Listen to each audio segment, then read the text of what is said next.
Hey guys, my name is Zach. Welcome to my review of the X Plus Godzilla 2014. This is a 30 centimeter figure, and this is in the PX Previews exclusive release. This is the blue dorsal version, or also known as the Godzilla Roar version. I've owned this figure for several months, and I thought it was a good time to review it, given that the sequel is releasing this weekend. I love this release. You can see here the cardboard box is very simple. It's just a box. I collect Hot Toys, and I wasn't really sure what to expect with this release. I was hoping for a nice little art sleeve or some sort of box artwork, but pretty much it's just Godzilla 2014, and that's it. This does come packaged in two separate parts: the head, the tail, and the accessory. And I found that installing the tail was fairly easy. A lot of people complained that it was pretty difficult. But I didn't really get that. I just heated up the body and the tail with the hairdryer, and they popped in fairly easily. Now, this figure does come with one accessory, and I will show you that right now.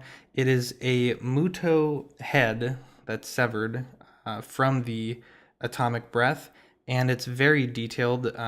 It's kind of a pain to get it to hold on to it, so I had shot that beforehand, but you can see here the paintwork is very good, lots of glossy texture, and you can see here the severed portion where the rest of the Muto would have been. And I think this is really cool. I think there's another version of this figure that comes with the full Muto. I think it's the Rick Boy exclusive. But for what I paid for this figure and how late I was to X Plus, I'm perfectly fine with just the head of the Muto.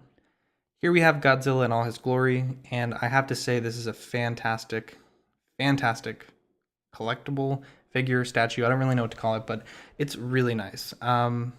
There's a few things that I don't like, which I'll talk about here in a little bit, but just looking at it here, you can see this really nice blue effect here on the dorsal fins, and that blue carries on throughout the rest of the figure. You can see here and here, there's some different spots of sort of like a object source lighting effect that they've done here. It looks like a dry brush, maybe a little bit of airbrush.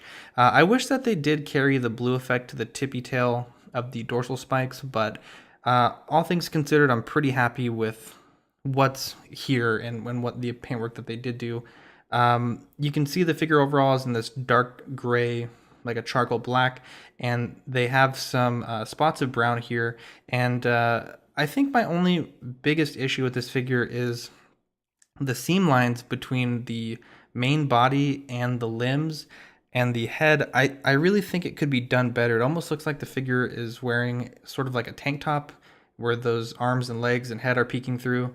And I wouldn't say that as a model builder I could have done better than this. But I've seen some other X Plus stuff that does look a lot crisper. You can see here on the leg, it does have that seam as well. And that's pretty much my big complaint about this. I know I've seen a lot of people that have also owned this figure complain about that.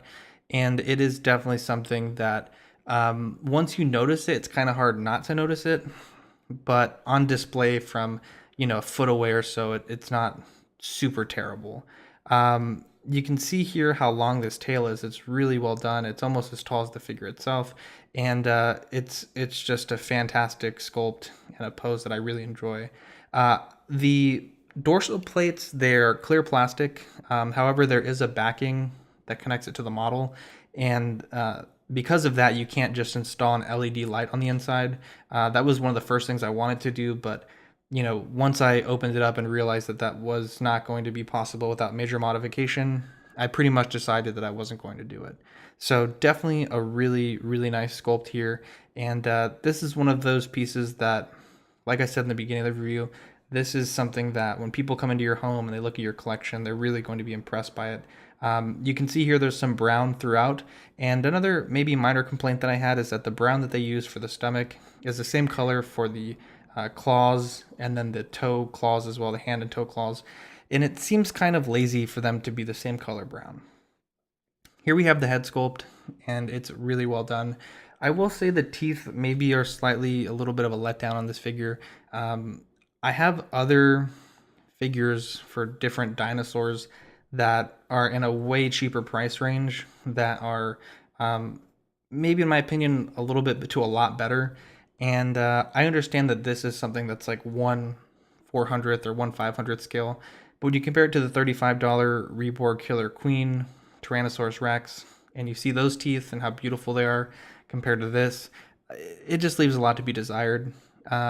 Not the biggest thing ever, but it does kind of bother me. The eyes look really good. The little iris painted on there is just a tiny little dot.